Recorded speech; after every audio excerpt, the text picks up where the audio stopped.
हमने आज स्टार्ट करना है new chapter non current asset जो IAS 16 के अंडर है। मतलब IAS 16 जिसको डील करता है।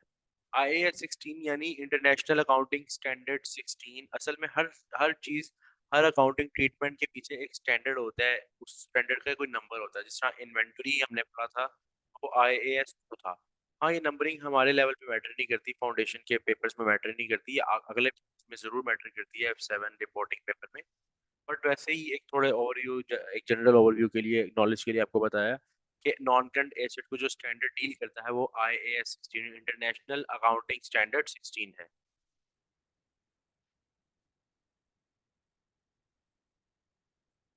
अच्छा,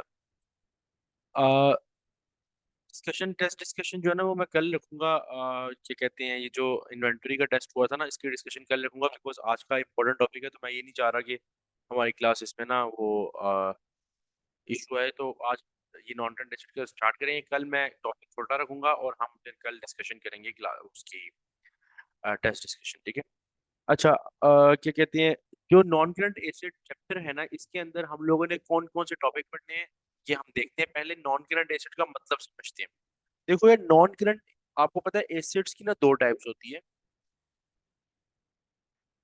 एसेट्स की टू टाइप्स हैं। एक होते हैं नॉन करंट एसेट्स और एक होते हैं current assets. Non current assets वो एसेट्स होते हैं जिनका फायदा हमें एक साल से ज्यादा हो, यानी जो एक साल से ज्यादा हमारे पास पड़े रहें। जैसे लैंड है, बिल्डिंग है, फर्नीचर, कंप्यूटर, उसके बाद क्या कहते हैं, अगर मैं ये इंस्टीट्यूट्स के मुताबिक बात करूँ तो इसमें आपके पास वाइट बोर्ड और क्या कहते हैं डेस्क जो होते हैं, प्रोजेक्टर्स जो होते हैं, ये सारे के सारे एसेट्स बिजनेस में, सारे के सारे एसेट्स जो मैंने आपको ये बताए हैं, ये बिजनेस में अप्लाई होते हैं एज अ, मतलब इनका फायदा जो है वो एक साल से ज्यादा होता है। यानी इन्होंने कैश में कन्वर्ट एक साल के अंदर अंदर नहीं होना, बल्कि आप ओवर द ईयर्स फायदा देंगे। कोई भी आप, जो मैंने आपको एग्जांपल्स दी, एसी, फर्नीचर, ये सारी की सारी चीजें, ये एक साल से ज्यादा के लिए आपके पास है और बिजनेस को फायदा देने वाली है।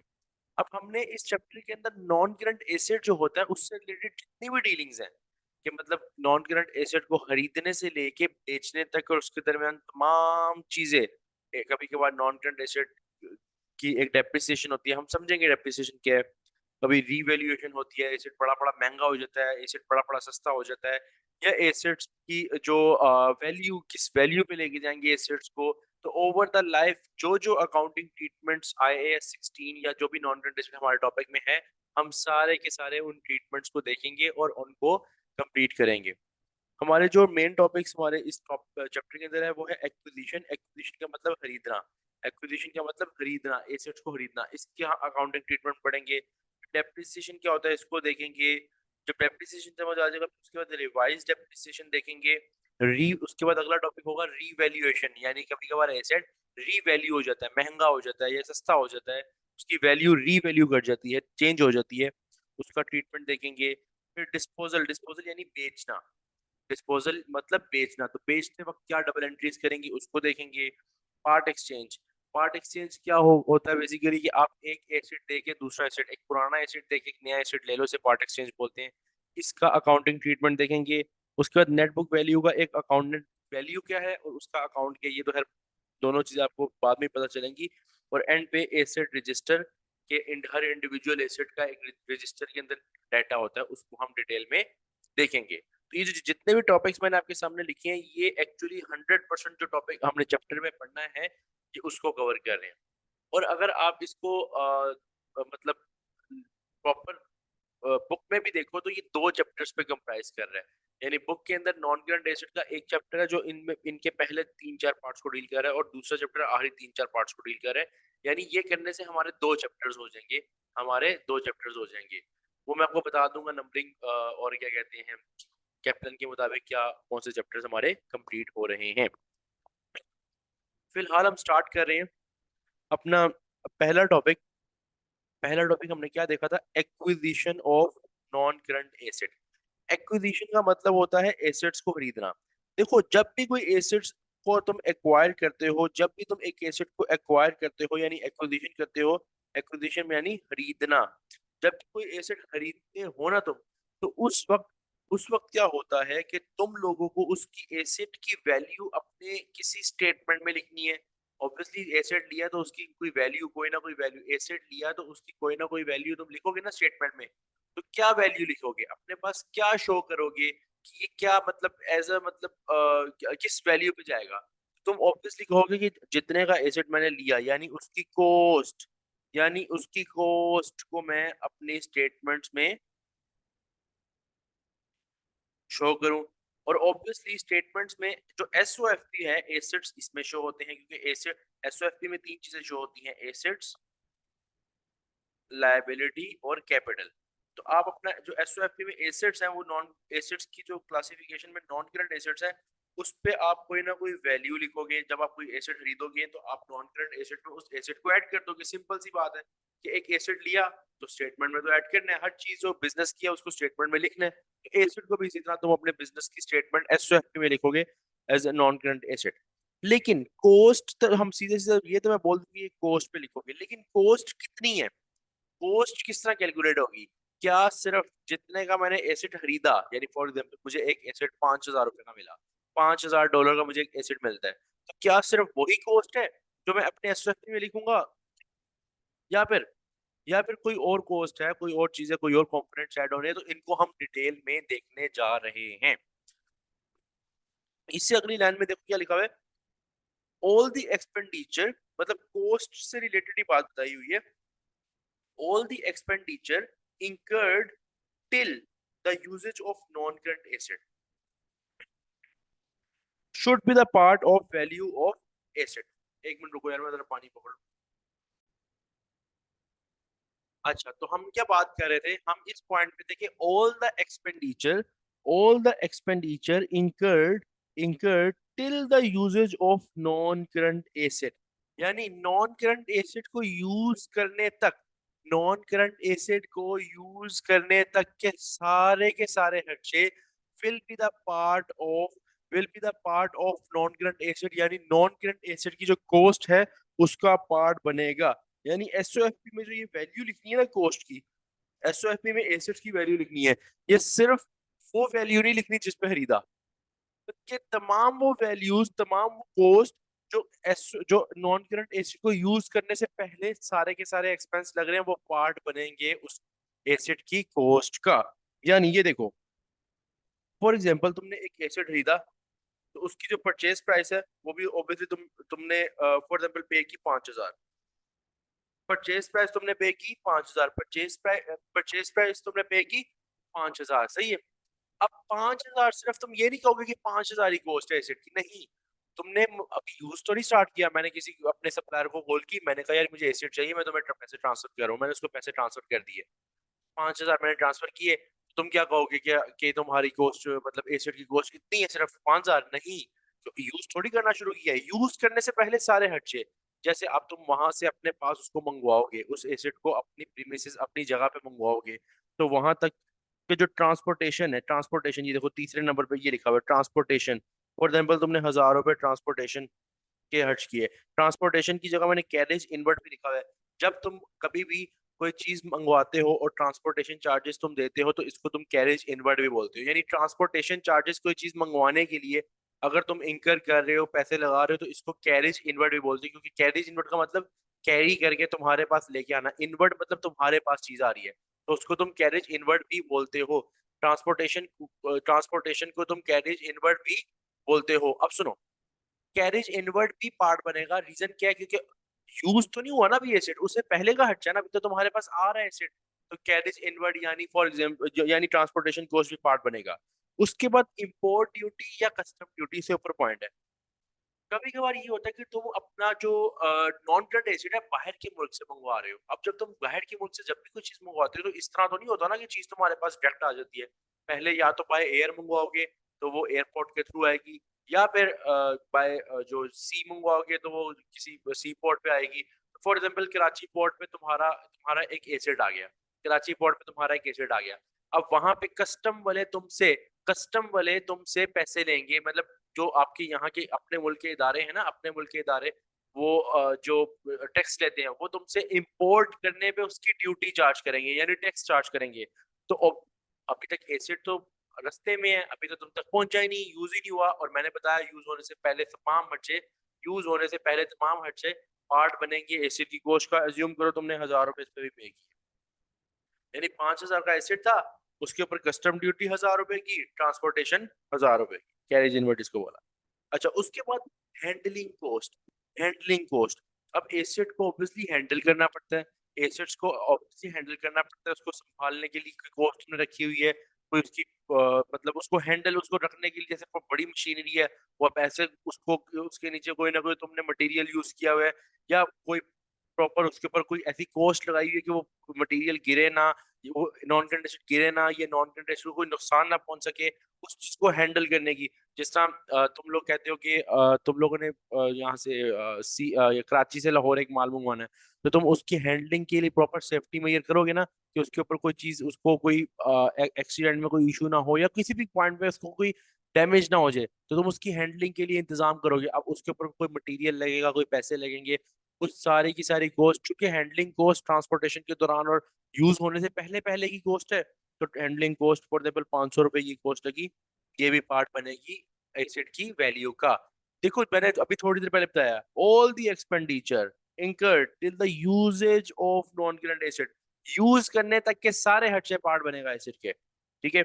उसके बाद site preparation cost. Site preparation cost क्या होती है, जिस तरह तुम्हारे पास एक एसेट आया, तुम्हारे पास एक एसेट तुम्हें रिसीव हुआ, अब ऐसे तो नहीं होगा ना कि एसेट रिसीव होने पे तुम कहो कि बस ठीक है एसेट रख दो इसी तरह। अब फॉर एग्जाम्पल एक एसी आया, एसी आया तुम्हारे पास, स्प्लिट आया है, इन्वर्टर आया, तो अब इन्वर्टर, ये तो नहीं इन्वर्टर आ गया तुम्हारे पास, तुम उसकी उसको जहां पे लगाना है उस साइट को प्रॉपरली प्रिपेयर करोगे ना, तुम प्रॉपर इंतजाम करोगे, फिटिंग के लिए देखोगे कि यार वो मतलब फिक्सचर्स वगैरह और सारे वो जो उसकी जो फिट हो के वो उस जगह पे लग जाए, वो एसेट। जैसे एसी है, जैसे फॉर एग्जांपल तुमने एक अगर एजुकेशनल इंस्टीट्यूट के हिसाब से मैं व्हाइट बोर्ड की बात करूं, तो व्हाइट बोर्ड आएगा तो इस तरह तो नहीं होगा ना कि व्हाइट बोर्ड आएगा तो तुम रख दोगे, तुम प्रॉपर उसकी साइड को पहले प्रिपेयर करोगे कि इसको सही सही से यहाँ पे फिट करना है, तो उसके लिए सारे वो जो फिक्सचर फिटिंग्स वगैरह, जो पेच वगैरह और सारी ये चीजें सेट करके उस पर कॉस्ट आएगी, तुम्हारी साइट को प्रिपेयर करने पे कॉस्ट आएगी, जहाँ पे एसेट को तुमने लगाना है वो भी पार्ट बनेगा। ज्यूम करो 500 रुपये, इस पे भी आ गए पार्ट, 500 रुपये ये भी पार्ट बन गया, ये भी यूज करने से पहले पहले ही खर्चा है, तो इसका मतलब ये भी पार्ट ऑफ एसिड है। उसके बाद टेस्टिंग कॉस्ट। अब एक मशीनरी तुमने खरीदी और वो उसको यूज करने से पहले एक मरतबा टेस्टिंग के लिए तुमने अपने एम्प्लॉयज को कहा कि इसको एक मरतबा टेस्ट करके चेक कर लो, सारी चीजें चेक कर लो, यानी फॉर एग्जाम्पल जब भी एक एसिड आता है तो तुम पहले मरतबा एक आइडिया के लिए उसका, उससे कोई मतलब चेक करते हो ना कि मशीन ठीक भी है कि नहीं, तो टेस्टिंग के लिए तुमने फॉर एग्जाम्पल 2-4 यूनिट्स, 2-4 गुड्स बनाए, तो उसके लिए कोई भी खर्चा आया, टेस्टिंग पे ऊपर कोई भी खर्चा आया, यूज करने से पहले, कमर्शियल प्रोडक्शन से पहले पहले आया ना, मतलब अभी एक्चुअली तो यूज करना है ना, उसको यूज करना है फॉर प्रोडक्शन, उससे पहले कोई खर्चा आपने उसकी टेस्टिंग के लिए लगाया, तो वो भी उसका पार्ट बनेगा। ज्यूम करो यहाँ पे टेस्टिंग कॉस्ट तुम्हारी है 300, वो भी तुम ऐड करोगे क्योंकि अभी तक यूज नहीं हुआ, ठीक है। अब इसके बाद क्या पॉइंट है, प्रोफेशनल फीस, जिसके आगे मैंने लिखा है लॉयर या फिर ब्रोकर। देखो, जब प्रोफेशनल फीस क्या होती है कि अगर एसिड को एक्वायर करने में, अगर एसिड को खरीदने में तुम लोगों को कोई भी ऐसी फीस, ऐसे पैसे खर्च करने पड़ रहे हैं, जैसे फॉर एग्जांपल किसी प्रोफेशनल बंदे को देने पड़ रहे हैं पैसे, जैसे एज्यूम करो मैंने एक घर खरीदना है, मैंने एक घर खरीदना है, अब मुझे तो नहीं पता कि घर कहाँ पे कितने रुपए का, मैं तो अपनी जिंदगी में अपने काम में लगा हूँ, तो मैं किससे कॉन्टेक्ट करूंगा, प्रॉपर्टी डीलर से कॉन्टेक्ट करूंगा, वो ब्रोकर है, उसको पता है कि यहाँ किस इलाके में किस तरह किस रेंज में क्या घर है, वो मुझे बताएगा। तो अब अगर घर बेचते, घर खरीदने के लिए उसने मुझे बोला मैं खरीद दूंगा लेकिन 1% तुम मुझे दोगे, तो मैं उसको फॉर एग्जाम्पल 1 करोड़ के घर पे, वॉइस इशू हो रहा है, सबको वॉइस इशू आ रहा है, जरा बता दो यार, मुझे एक मैसेज आया, कंफर्म कर दो, आवाज में कोई इशू आ रहा है, आवाज में कोई इशू है, सब जरा बता दो एक मरतबा।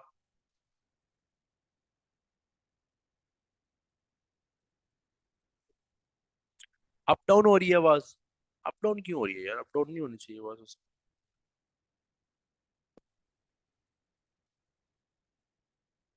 अच्छा मैं ट्राई करता हूँ अप डाउन ना हो, बिल्कुल परफेक्ट आवाज आए। देखो तुम लोगों ने ये देखा, तुम लोगों ने ये चीज देखी, मतलब अगर अगर तुम लोग ये देखो कि प्रोफेशनल फीस में मैं बात कर रहा था कि मैंने एक घर लिया, अब घर लेने के लिए मैंने प्रॉपर्टी डीलर को कोई पैसे दिए, घर लेने के लिए मैंने प्रॉपर्टी डीलर को कोई पैसे दिए, सही है। अब अगर मैंने घर लेने के लिए प्रॉपर्टी डीलर को पैसे दिए हैं, तो घर खरीदने से पहले पहले घर खरीदने से पहले पहले ही मैंने उसको पैसे दिए ना, यूज करने से पहले पहले एसेट उस प्रोफेशनल फीस मैंने भरी, नहीं तो मुझे घर मिलता ही ना। तो वो प्रोफेशनल फीस, अगर एसेट को लेने के लिए कोई तुमने वकील हायर किया, या तुमने कोई भी ब्रोकर हायर किया, या कोई भी प्रोफेशनल बंदे को पैसे दे कि उस एसेट तक पहुंचे, तुम कोई लाइसेंस बंदा था उसको तुमने कहा यार तुम ये चीज खरीद दो, तुम ये चीज खरीद दो, मैं तुम्हें पैसे दे देता हूँ, तो वो कोई भी ऐसी प्रोफेशनल फीस तुमने पे की, वो भी पार्ट बनेगी। एज्यूम करो वो है 700, 700, 700। मुझे बताओ यहाँ तक की कॉस्ट में समझ आया, यहाँ तक की कॉस्ट समझ आई है, जो जितनी भी मैंने नॉन करंट एसेट का पार्ट बनाई है, सारों की लॉजिक समझ आई है। अभी आगे एक एक आधी रहती है, लेकिन यहाँ तक क्लियर है? यहाँ तक क्लियर है तो बता दो जरा।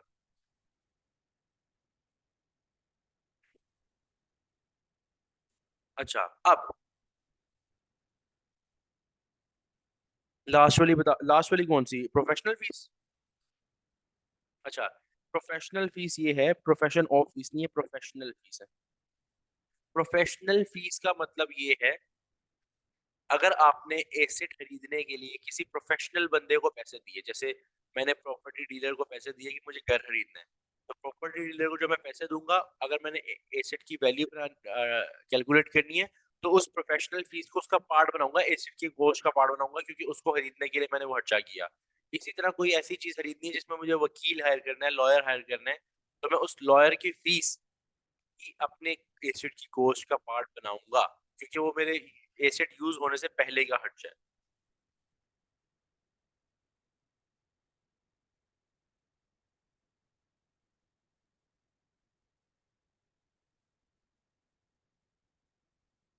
ठीक है, यहाँ तक क्लियर है?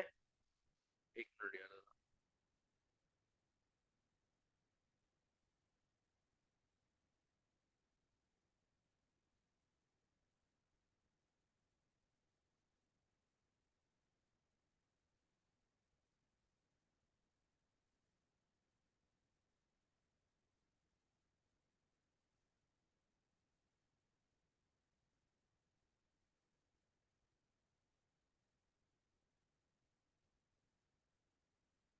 अच्छा, अब एक पॉइंट इसमें रह गया, टैक्स इररिकवरेबल। टैक्स अगर इररिकवरेबल है, इस पे हम बात करते हैं, इस पे हम बात करते हैं। जस्ट एक मिनट रुको, एक मिनट रुको, मैं आया। तब तक तुम लोग थोड़ा इसको ना, इस फॉर्मेट को रिवाइज करो, मैं आता हूँ एक मिनट। तो क्या कहते हैं, किसी ने क्लास लीव नहीं करनी, बस हम आके टेक्स्ट पे कंटिन्यू करते हैं, ठीक है?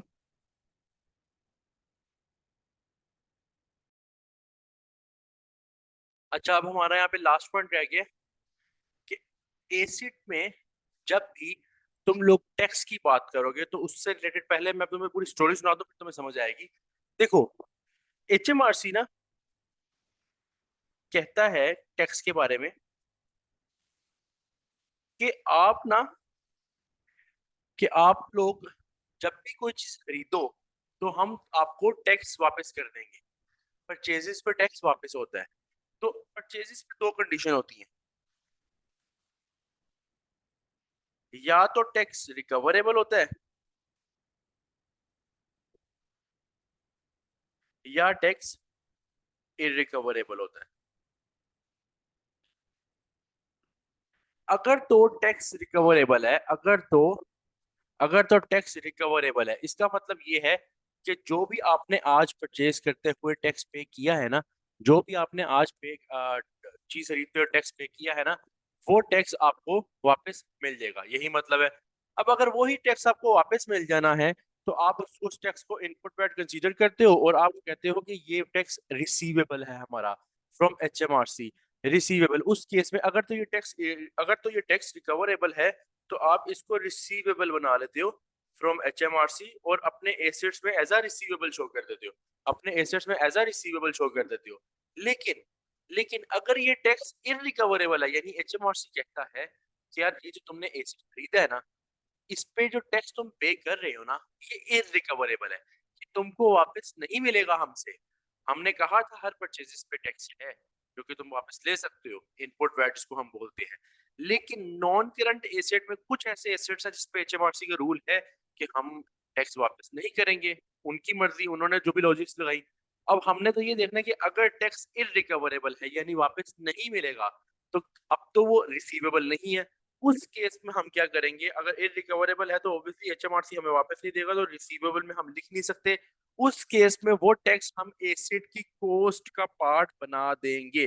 तभी मैंने यहाँ पे क्या लिखा है, सिर्फ टैक्स वो वाला जो इररिकवरेबल है, जो एचएमआरसी से वापस नहीं मिलना।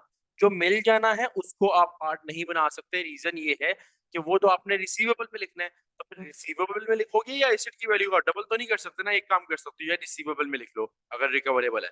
अगर इनरिकवरेबल है तो एसेट की कॉस्ट का पार्ट बना दो। अज्यूम करो 1000 का ये टैक्स है।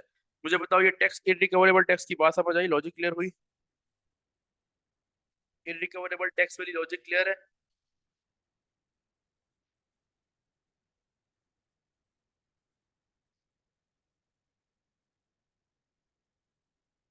अच्छा, अब टोटल टोटल करो तो सारा टोटल करो, बताओ cost of non current asset कितनी आ रही है? टोटल करके बताओ जरा, कॉस्ट कितनी आ रही है? टोटल करके जरा बताओ यार।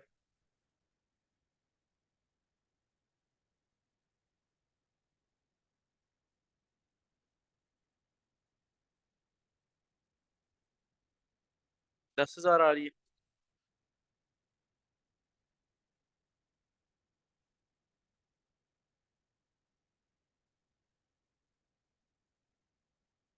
तो देखो, एसेट यूज करने से पहले पहले मेरा एसेट था तो 5 का, लेकिन इतने ज्यादा खर्चे उसके बाद हुए उसको यूज से पहले पहले कि उसकी कॉस्ट जो मैं नोट करूंगा अब, वो 10,000 से करूंगा, 5,000 से नहीं करूंगा भाईजान।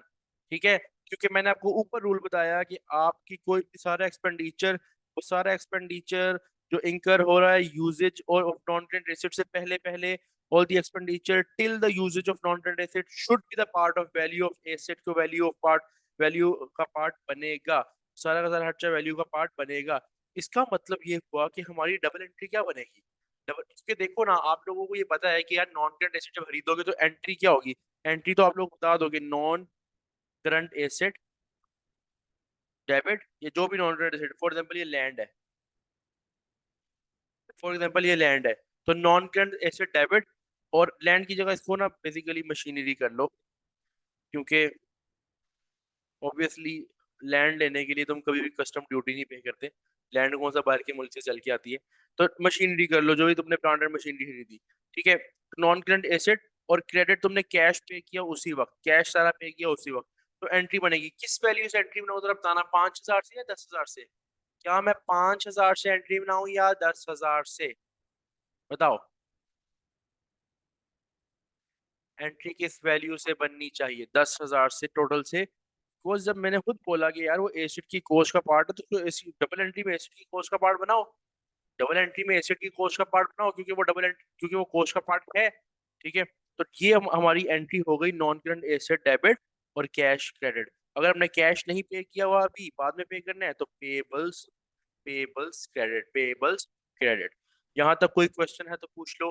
अगर क्लियर है तो बता दो, जल्दी बता दो जरा। अगर कोई क्वेश्चन है तो पूछ लो जल्दी से। कोई भी क्वेश्चन है तो पूछ सकते हो, जल्दी से पूछ लो और बता दो। अगर क्लियर है तो बताओ, फिर आगे चलें।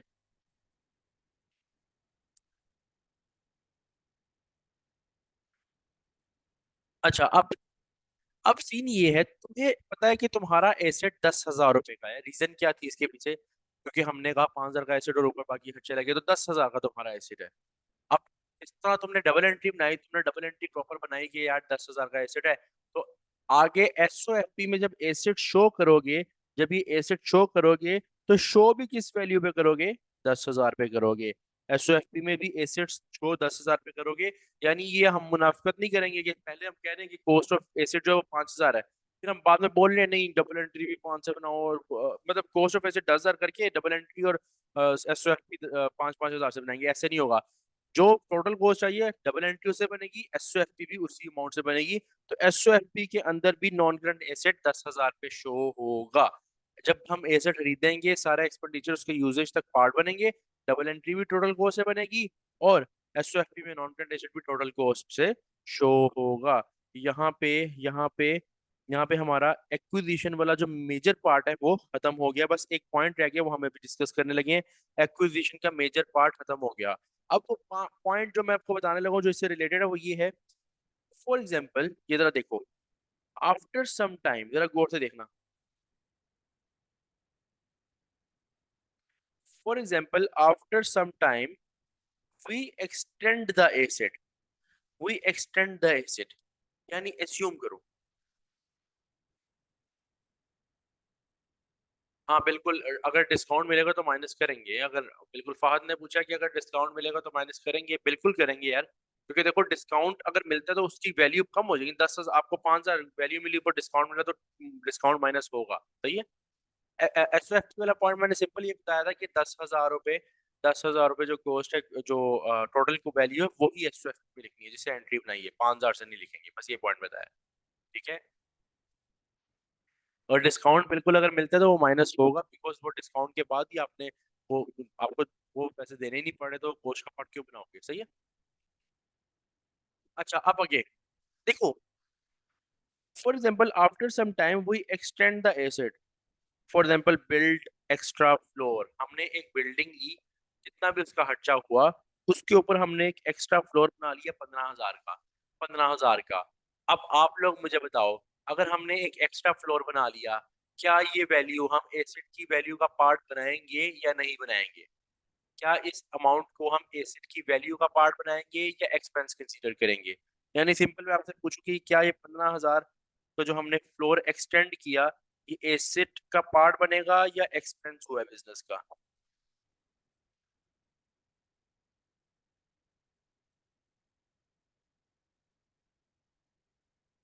अच्छा, तीन आंसर मुझे मिले हैं। तीन आंसर मुझे मिले एक्सपेंस, और मेरे ख्याल से तीन आंसर ही मुझे मिले हैं एसेट।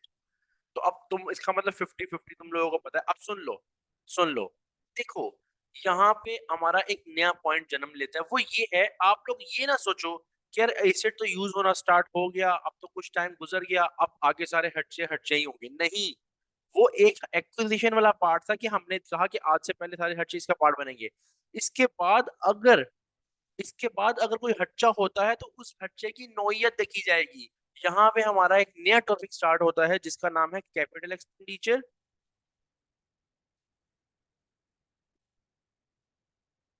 And revenue expenditure. यहाँ हमें कैपिटल एक्सपेंडिचर और रेवेन्यू एक्सपेंडिचर के दरमियान फर्क सीखना है, ताकि हम लोग कल को कोई गलती ना कर सकें। कैपिटल एक्सपेंडिचर और रेवेन्यू एक्सपेंडिचर के बारे में हम सीखने जा रहे हैं, या इस टॉपिक का ताल्लुक इस सारे इस बॉक्स से है, कैपिटल एक्सपेंडिचर और रेवेन्यू एक्सपेंडिचर का। आप सुन लो, एक्सपेंडिचर ना दो किस्म के होते हैं। एक्सपेंडिचर दो किस्म के होते हैं, मैं इसको हटा रहा हूँ और मैं ऊपर लिख रहा हूँ यहाँ पे, एक्सपेंडिचर दो किस्म के होते हैं, कैपिटल और रेवेन्यू। अब जरा फोकस रखना। कैपिटल एक्सपेंडिचर जो है वो ऐसा एक्सपेंस है जिसका फायदा जिसका फायदा आपको साल से ज्यादा हो, जिसका फायदा आपको साल से ज्यादा हो। जैसे फॉर एग्जाम्पल, तुमने एक मशीनरी खरीदी।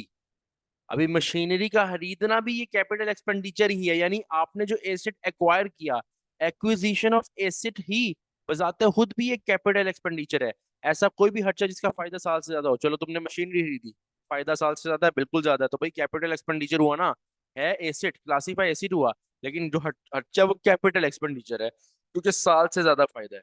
और रेवेन्यू एक्सपेंडिचर में जो फायदा है वो साल से कम का होता है, और बार बार ये खर्चा होता है, रेपिटेटिवली ये खर्चा होता है। जिस तरह फॉर एग्जांपल तुमने कोई रिपेयर मेंटेनेंस करनी है, तो फिर रिपेयर मेंटेनेंस, अगर एसेट की रिपेयर या मेंटेनेंस की अगर मैं बात करूं, तो वो डेली बेसिस पे होती है, वो डेली बेसिस पे होती है। तो इसका मतलब वो बार बार हो रही है, उसका फायदा भी थोड़ी देर के लिए, फिर दोबारा रिपेयर मेंटेनेंस की जरूरत पड़ती है, तो वो डेली बेसिस पे चलनी है, वो मतलब बार बार रेपिटेटिवली होती रहनी, वो रेवेन्यू एक्सपेंडिचर है, जिसका फायदा साल से कम हो। जिस तरह आपने हो गया ये इलेक्ट्रिसिटी हो गया, रेंट का बिल हो, रेंट एक्सपेंस हो गया, छोटे मोटे जितने भी खर्चे हैं। मुझे एक बात बताओ, अब वापस जरा इस पॉइंट पे आओ कि हमने कुछ अरसे बाद, after some time, we extend the asset, यानी हमने एक एक्स्ट्रा फ्लोर बना लिया। जरा अब दिमाग इस्तेमाल करो। हमने एक एक्स्ट्रा फ्लोर बनाया, उस एक्स्ट्रा फ्लोर के बारे में सोचो, क्या वो एक्स्ट्रा फ्लोर क्या वो एक्स्ट्रा फ्लोर तुम्हें साल से ज्यादा फायदा देगा? मेरा दिमाग तो कहता देगा। अगर तुम किसी बिल्डिंग में एक एक्स्ट्रा फ्लोर बनाते हो, तो क्या वो जो एक्स्ट्रा तुमने ऊपर खर्चा किया, वो कैपिटल एक्सपेंडिचर है या रेवेन्यू एक्सपेंडिचर है? पहले ये बताओ, पहले बताओ, कैपिटल एक्सपेंडिचर है या रेवेन्यू? जल्दी बताओ। सबने बताना, सबने सबने सबने कैपिटल है रेवेन्यू है? कैपिटल है या रेवेन्यू है? कैपिटल है या रेवेन्यू? कैपिटल, सबने अपनी बोला। और अब सुन लो, कैपिटल रेवेन्यू कैपिटल, मुझे भी मिक्स कर दिया। कैपिटल एक्सपेंडिचर जो है, कैपिटल एक्सपेंडिचर जो है, वो तुम्हारे एसिड की कॉस्ट का पार्ट बनता है, वो तुम्हारे एसिड की वैल्यू का पार्ट बनेगा। यानी कैपिटल एक्सपेंडिचर अगर किया तो ये तुम्हारे एसिड का पार्ट बनेगा, जबकि रेवेन्यू एक्सपेंडिचर जो है वो नॉर्मल एक्सपेंस का पार्ट बनेगा। रेवेन्यू एक्सपेंडिचर नॉर्मल एक्सपेंस है, लेकिन कैपिटल एक्सपेंडिचर तुम्हारी वैल्यू का, तुम्हारे एसेट की वैल्यू का पार्ट बनेगा। यानी मैंने अगर एक मंजिल, दो मंजिल घर लिया 1 करोड़ रुपए का, 1 करोड़ रुपए का दो मंजिल, उसके ऊपर मैंने 10 लाख रुपए का कमरा बनाया, उसके ऊपर मैंने 10 लाख रुपए का कमरा बनाया। वो 10 लाख रुपए का जो कमरा मैंने बनाया वो मुझे साल से ज्यादा फायदा देने वाला है, वो कैपिटल एक्सपेंडिचर है। तो मैं उसको अपने उस 1 करोड़ में ऐड कर लूंगा, और अब से मैं बोलूंगा मेरा घर 1 करोड़ का नहीं है, 1 करोड़ 10 लाख रुपए का, क्योंकि मैंने एक कमरा बनाया उसकी वैल्यू ही 10 लाख है, तो मैंने वैल्यू का पार्ट बनाया ना। हाँ, लेकिन अगर मैं उस घर की सफाई करवाऊं, अगर मैं उस घर की सफाई करवाऊं और उसपे 2,000 रुपए लगे, 2,000, तो मैं बोलूंगा हाँ यार ये तो छोटा मोटा खर्चा है, ये एक्सपेंस है, ये मैं एसिड का पार्ट नहीं बनाऊंगा। तो कैपिटल एक्सपेंडिचर पार्ट बनता है। तो इसीलिए ये जो 15,000 है, ये 15,000 है, ये एसिड का पार्ट बनेगा, क्योंकि कैपिटल एक्सपेंडिचर है। चलो, चलो दूसरा पॉइंट यहाँ सुन लो। इफ, अभी मैं ये वाले पॉइंट बताता हूँ, ये इंकर और ये सारा कुछ। If we incur 2,000 on repair maintenance, then it's the normal expense. इस केस में ये नॉर्मल एक्सपेंस है, क्योंकि अब हमने सिंपल रिपेयर मेंटेनेंस की है, सिंपल रिपेयर मेंटेनेंस की है। अब एक एग्जांपल मेरे पास है यहाँ पे, एक ऐसी एग्जांपल है, मुझे मुझे गारंटी है कि तुम्हें 100% क्लियर हो जाएगा, मुझे गारंटी है तुम्हें 100% कैपिटल और रेवेन्यू क्लियर हो जाएगा। मुझे एक बात बताओ, ये तुम लोगों के पास ना फॉर एग्जाम्पल एक बाइक है, अब obviously लड़कियों के पास तो नहीं, लेकिन एक आइडिया तो है, लेकिन तुम लोगों के पास एक बाइक है, ठीक है, बाइक तुमने ली 70,000 रुपए की, बाइक तुमने ली 70,000 रुपए की, सही है।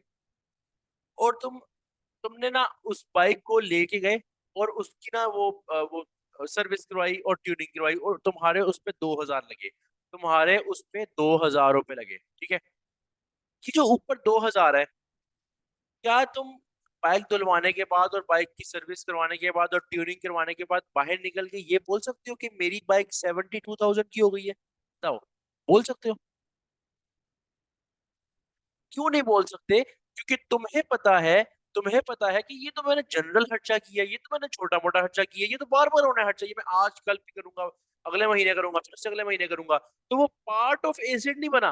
क्यों? क्योंकि वो रेवेन्यू एक्सपेंडिचर था, वो नॉर्मल एक्सपेंस था, it can't be the part of asset. लेकिन दूसरी साइड पे सोचो, तुम्हारे पास एक गाड़ी है, और तुमने उस गाड़ी का इंजन ही एक्सटेंड करवा लिया, 1,300 सीसी गाड़ी का इंजन ही तुमने अपग्रेड करवा लिया, एक्सटेंड करवा लिया। अब गाड़ी जितने की ली थी, क्या उतने की बेचोगे, या इंजन की वजह से उसकी वैल्यू ज्यादा होगी? बताओ। इंजन की वजह से, इंजन एक्सटेंड करवाने की वजह से वैल्यू ज्यादा होगी या नहीं होगी? सिंपल अपने नॉर्मल लॉजिक से बताओ, आम दुनिया का सोच बताओ। वैल्यू इंक्रीज होगी, क्यों? क्योंकि तुमने यहाँ पे किया कैपिटल एक्सपेंडिचर, और कैपिटल एक्सपेंडिचर में तो तुम ये नहीं कह सकते ये रोज रोज खर्चा, भाई इंजन तुम रोज रोज थोड़ी बदलवाओगे या बढ़वाओगे। इंजन बढ़वाना एक कैपिटल एक्सपेंडिचर है, that's why it is the value of the, it's the part of value of asset. तुम उसको अपने एसेट का पार्ट बनाओगे, वो कैपिटल एक्सपेंडिचर किया, एसेट की वैल्यू का पार्ट बना। Revenue expenditure isn't the part of asset. जिस तरह तुम घर की जब सफाई करवाते हो, फॉर एग्जाम्पल अक्सर लोगों ने मेड रखी होती है, तो तुम लोग फॉर एग्जाम्पल 10 या 15 हजार रुपए देते हो उसको, तो क्या तुम लोग हर साल के हिसाब से 15,000 अगर देखो तो 1,80,000 बनता है। क्या हर साल तुम अपने घर की वैल्यू बढ़ा देते हो 1,80,000 से कि यार हमने तो घर की ऊपर एक्सपेंस किया है? एक्सपेंस पार्ट नहीं बनता, वो घर की वैल्यू उससे मैटर नहीं कर रही, वो डेली बेसिस पे हो रहा है। हाँ, लेकिन घर में तुमने एक मंजिल एक्स्ट्रा बनवा ली, फ्लोर एक्स्ट्रा बनवा लिया, उसका फायदा साल से ज्यादा है, फायदा साल से ज्यादा वो कैपिटल एक्सपेंडिचर है। तो अब तो नहीं बोलेगा भाई कि भाई कैपिटल एक्सपेंडिचर और रेवेन्यू एक्सपेंडिचर क्या होता है, और कौन सा एसिड का पार्ट बनना है, कौन सा एसिड का पार्ट नहीं बनना? क्लियर है तो एक मरतबा बता दो, क्लियर है तो एक मरतबा बता दो।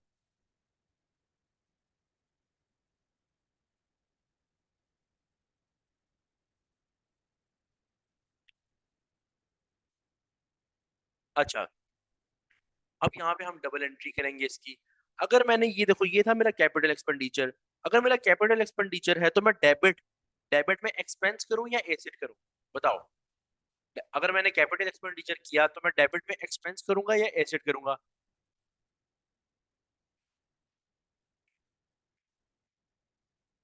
सबने बताना है, एक्सपेंस करूँ या एसेट करूँ? क्या ये कैपिटल एक्सपेंडिचर जो 15,000 है एसेट की वैल्यू का पार्ट बना है या एक्सपेंस की वैल्यू का? एसेट करेंगे तो मैं लिखूंगा डेबिट नॉन करंट एसेट, जिस भी नॉन करंट एसेट। अगर फॉर एग्जांपल मैंने ये बिल्डिंग पे किया ना, क्योंकि बिल्डिंग के ऊपर एक्स्ट्रा फ्लोर बनाया होगा, तो मैं अपने बिल्डिंग को मजीद बढ़ा दूंगा एसेट में। मैं कहूंगा 15,000 मजीद वैल्यू बढ़ गई। क्रेडिट कैश पे अगर किया तो कैश 15,000। लेकिन अगर मैंने रिपेयर मेंटेनेंस किया, फिर मैं यहाँ पे रिपेयर एंड मेंटेनेंस एक्सपेंस लिखूंगा। फिर मैं एसेट की वैल्यू का पार्ट नहीं बनाऊंगा, क्रेडिट कैश 2,000 और 2,000। मुझे पूरी उम्मीद है कि तुम लोगों को डबल एंट्री भी क्लियर हो गई है। अगर कोई क्वेश्चन यहाँ तक है तो पूछ लो, जल्दी पूछ लो, फिर अगला टॉपिक स्टार्ट करें। जल्दी पूछ लो, फिर अगला टॉपिक स्टार्ट करें।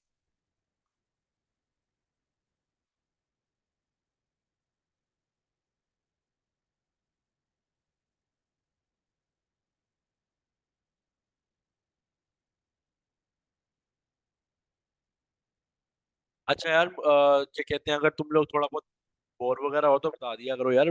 बोर तो नहीं करता मैं तुम लोगों को, मुझे। अच्छा यार, ये कहते हैं इरिकवरेबल वाला बताया था वो, ये अच्छा इरिकवरेबल वाला दोबारा बता देता हूँ। देखो, टैक्स के बारे में मैंने बताया था कि जब तुम कोई एक चीज खरीदते हो, ना, तो एचएमआरसी परचेजेस बोलते हैं कि टैक्स वापस मिलेगा, क्योंकि परचेजेस पे तुमने टैक्स दिया होता है। एचएमआरसी की तरफ से वो इनपुट ऐड होता है। जब कोई नॉन करंट एसेट भी खरीदते हो तो कुछ ऐसे नॉन करंट एसेट्स हैं जिसपे एचएमआरसी कहता है हम तुम्हें टैक्स वापस कर देंगे। उस केस में तो टैक्स रिकवरेबल है। अगर रिकवरेबल टैक्स है तो तुम उसको फिर एसेट की वैल्यू का पार्ट नहीं बनाओगे, उसकी कॉस्ट का पार्ट नहीं बनाओगे, क्योंकि वो टैक्स तो तुम्हें एचएमआरसी, वो पैसे तो वापस आ जाने एचएमआरसी से, तो एचएमआरसी से पैसे वापस लोगे और एसेट की कॉस्ट का भी पार्ट बनाओगे, ये तो तुम डबल डबल खेल रहे हो। अगर तुम्हें पैसे वापस मिल रहे हैं टैक्स के, फिर तुम किसी चीज का पार्ट नहीं बनाओगे। तुम सिर्फ रिसीवेबल में लिखोगे और एचएमआरसी से पैसे ले लोगे चुप करके। अगर एचएमआरसी कहता है कि नहीं भाई, टैक्स इरिकवरेबल है, इसका मतलब एचएमआरसी ने टैक्स रख लिया, वापस नहीं मिलना तुम्हें, अब तुम एसेट की कॉस्ट का पार्ट बना दोगे, क्योंकि अब वो पैसे तुम्हें मिलने नहीं हैं। ठीक है। अच्छा, अब नेक्स्ट टॉपिक स्टार्ट करने लगे हैं हम। हमारा यहाँ पे ना एक्विजिशन 100% कंप्लीट हो गया।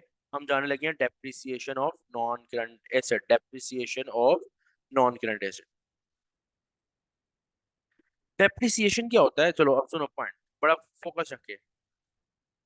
Fall in the value of asset due to wear and tear. Wear and tear में मतलब यूजेज। देखो, एसेट की वैल्यू में कमी आना, क्यों? वेयर एंड टेयर की वजह से। वेयर एंड टेयर का मतलब एक मुहावरा इंग्लिश, इसका मतलब यूजेज। यूजेज की वजह से, आपके एसेट की वैल्यू में कमी आती है। उस उस फॉल इन द वैल्यू को तुम डेप्रिसिएशन बोलते हो। इसका दूसरा मतलब क्या है? Benefit taken from asset. यानी तुम लोग हर साल एक एसेट तुमने आज खरीदा, एक मशीनरी, तुमने पूरा साल उस एसेट को यूज किया, इसका मतलब तुमने बेनिफिट रिसीव किया। उस बेनिफिट रिसीव करने की वजह से तुमने ऑब्वियसली उसको यूज किया, और यूजेस की वजह से उसकी वैल्यू कम हो गई। तो जितना तुम बेनिफिट रिसीव करोगे उतनी वैल्यू कम होती चली जाएगी। जैसे एज्यूम करो तुम्हारे पास एक लैपटॉप है, तुमने उसको स्टार्ट किया, लिया नया, जब लिया तो तुमने बड़े अच्छे बड़ा खूबसूरत सा लैपटॉप, फास्ट चल रहा है। जिस तरह तुम यूज करते चले जाओगे, ऑब्वियसली यूजेस की वजह से उसकी वैल्यू में कमी तो आएगी ना। आहिस्ता आहिस्ता थोड़े सालों बाद बेचने जाओगे तो वो मे भी सस्ता बिकेगा। हाँ, आज के दौर में पाकिस्तान में तो है, जितनी महंगाई हो रही है, इन्फ्लेशन का इफेक्ट, ये महंगाई का इफेक्ट अगर देखा जाए तो चीजें महंगी हो जाती हैं बाद में। लेकिन अगर उस महंगाई के इफेक्ट को निकालो जरा बाहर और सोचो कि अगर महंगाई हो ही ना, तुमने आज एक एसेट लिया है, 10 साल बाद बेचने जाओगे, मे भी उसका उसका स्क्रैप वैल्यू ही मिले, उसके लिए स्क्रैप ही मिले, तुम्हें कोई सही से वैल्यू भी नहीं मिलेगी। तो इस तरह एसेट्स को जैसे जैसे तुम बेनिफिट लेते चले जाते हो ना, तो उसकी कॉस्ट, उसकी वैल्यू में कमी आती जाती है, आ जाती है। उस कमी को बोलते हो डेप्रिसिएशन। डेप्रिसिएशन यानी दो मतलब है, fall in the value due to wear and tear, और benefit taken from the asset. For example देखो, मैंने लिखा 10 साल पहले फॉर एग्जाम्पल एक एसेट था 15,000 का। अभी थोड़ी महंगाई, क्योंकि ये महंगाई ना पाकिस्तान में थोड़ी ज्यादा है, तेज है, बाकी मुल्कों में नहीं इतनी है। तो 10 साल पहले ज्यूम करो 15,000 का तुमने एसेट लिया, क्या आज भी क्या वो 15,000 का होगा? बिल्कुल नहीं, बिल्कुल नहीं, उसकी वैल्यू यूजेस के बाद बाद 10 साल बाद नीचे आ चुकी होगी। क्यों? क्योंकि उस एसेट की डेप्रिसिएशन होती रही है हर साल। डेप्रिसिएशन का मतलब तुम उससे फायदा लेते रहे हो, जिसकी वजह से उस एसेट की वैल्यू कम होती चली जा रही है। जैसे एज्यूम करो एक क्वेश्चन भी मैंने थोड़ा सा बनाया हुआ है कि एक एसेट है जो तुमने खरीदा 1 लाख डॉलर का। एक एसेट तुमने खरीदा 1 लाख डॉलर का, उसकी लाइफ है 10 ईयर्स। तुम कहोगे लाइफ का कैसे पता चला? तुम्हारे ज़हन में आना चाहिए लाइफ को कैसे पता चला? तो हर एसेट के लिए ना एक स्पेशलिस्ट है, हर बिज़नेस में स्पेशलिस्ट होते हैं या इंडिपेंडेंट होते हैं, बाहर से तुम लोग मंगवा लेते हो और उनसे पूछते हो कि यार ये एसेट है, इसकी लाइफ क्या होगी? तो वो तुम्हें एक एस्टीमेट देते हैं। बेसिकली लाइफ का वो एस्टीमेट होता है सिर्फ। ज़रूरी नहीं कि अगर लाइफ 10 इयर्स तुमने लिखी हुई है तो 10 साल ही चलना है। हो सकता है 8 साल के बाद तुम्हें पता चले कि भई ये तो एसेट अब 12 सा 10 साल नहीं बल्कि 12 साल लाइफ थी। तो 10 सा 8 साल के बाद पता चले कि 2 साल रह गए हैं, मज़ीद 2 साल मतलब टोटल 12 साल हो गए हैं इसके। तो चेंज हो सकती है, लेकिन आज के हिसाब से हमें लग रहा है कि उसकी लाइफ 10 इयर्स है, कॉस्ट 1 लाख है। 1 साल का बेनिफिट किस तरह निकालेंगे? बेनिफिट पर ईयर किस तरह निकालेंगे कि 1 लाख डिवाइडेड बाय 10 साल, 10 इयर्स, ये आ जाएगा 10,000 पर ईयर। इसका मतलब ये है कि हमने हर एक साल में पहले साल जब ये 1 लाख डिवाइड बाय 10 मैंने करके ये कैलकुलेट किया कि एक साल हम जो एसेट से बेनिफिट ले रहे हैं वो 10,000 रुपए का है। एक साल हम बेनिफिट जो ले रहे हैं वो 10,000 का है। भाई हमने तो बेनिफिट ले लिया, हमने तो एसेट से बेनिफिट ले लिया, लेकिन एसेट के साथ क्या हुआ? एसेट की वैल्यू इस अमाउंट से कम हो गई। एसेट की वैल्यू अब इस अमाउंट से कम हो गई। मुझे बताओ, मेरे पास एक एसेट है, ये इसी सवाल को मैं देख के बताना कि 1 लाख का जो मैंने लिया उसकी 10 साल लाइफ थी, एक साल का बेनिफिट 10,000 है। जब एक साल पूरा गुजर जाएगा उसके बाद उस एसेट की वैल्यू कितनी रह जाएगी? जरा बताना, उस एसेट की वैल्यू कितनी रह जाएगी? सबने बताना है, सबने। 1 लाख का एसेट है, उसमें से 10,000 का मैंने बेनिफिट ले लिया। 1,000 का एसेट है, सबने बताना है ये।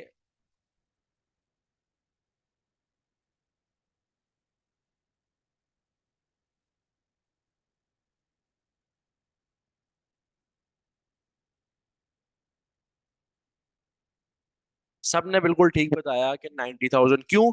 सबके ज़हन में ये आया कि 1 लाख का एसेट है ना, तो उसमें से 10,000 जब हमने यूज कर लिया, बेनिफिट ले लिया, तो एसेट की वैल्यू कितनी रह गई? 90,000। मुझे बताना, मुझे जरा बताना दूसरे साल के बाद एसेट की वैल्यू कितनी रह जाएगी? दूसरा साल में तुमने यूज कर लिया तो 10,000 मजीद उससे बेनिफिट लिया, अब उसकी वैल्यू 80,000 रह जाएगी। अब करते करते 10 साल जब पूरे हो जाएंगे तो ऑब्वियसली हमने तो बोला था लाइफ 10 साल है, तो 10 साल बाद वो एसेट खत्म, लाइफ लाइफ खत्म, एसेट की वैल्यू भी जीरो पे पहुंच जाएगी।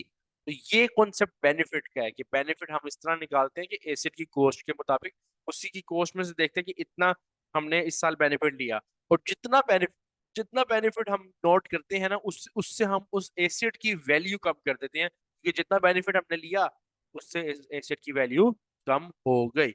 अब यहाँ पे एक पॉइंट और बता दो, अगर मैं किसी चीज से बेनिफिट रिसीव करता हूँ, बेनिफिट रिसीव, ये जो मैं वर्ड बोल रहा हूँ बेनिफिट रिसीव, ये मैंने किसके लिए बोला था? ये मैंने किसके लिए बोला था जरा बताना। एक ऐसा वर्ड था जिसका मैंने कहा था इसका मतलब है बेनिफिट रिसीव, अगर तुम्हें याद हो तो। स्टार्ट में बोला था, स्टार्ट मतलब जब हमने बेसिक अकाउंटिंग पढ़ी थी, बेसिक अकाउंटिंग, वहां मैंने बताया था कि इस चीज का मतलब है बेनिफिट रिसीव। जब भी तुम बेनिफिट रिसीव करते हो, एलिमेंट्स में से कौन सी ऐसी चीज है, एलिमेंट्स में से कौन सा ऐसा एलिमेंट है जिसका मैंने मतलब बताया था कि बेनिफिट रिसीव है? बस एक ने ठीक आंसर बताया, बाकियों ने नहीं बताया। बाकियों को तो मैं भूल गया। नहीं नहीं नहीं जोहा, ये नहीं था। एक्रूवल तो मैंने भी बताया ही नहीं है।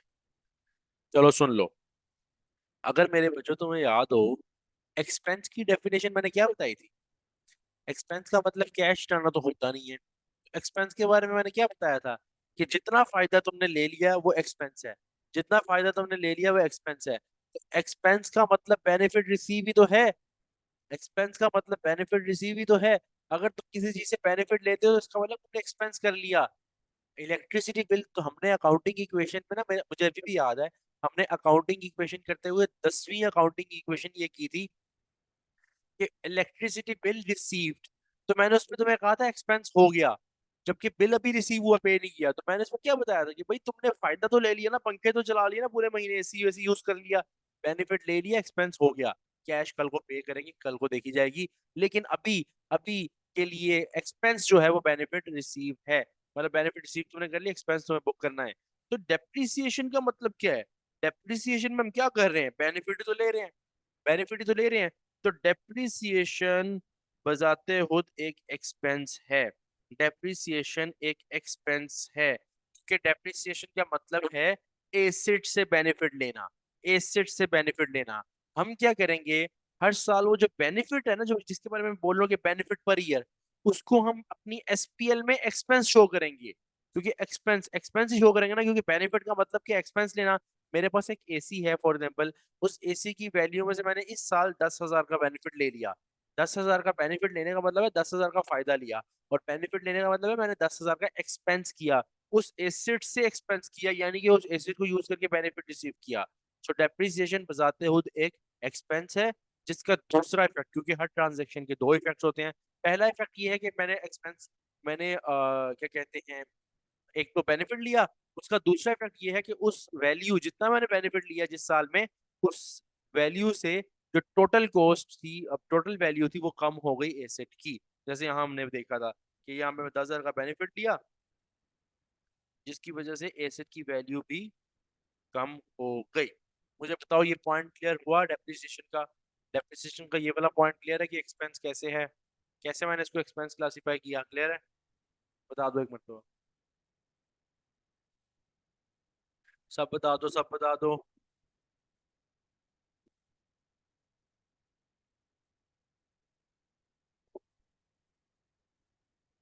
हाँ मैं सिंपल बता देता हूँ, देखो अली, सिंपल, आप जब भी किसी एसेट से फायदा लेते हो वो है बेनिफिट रिसीव, और बेनिफिट रिसीव का मतलब है एक्सपेंस।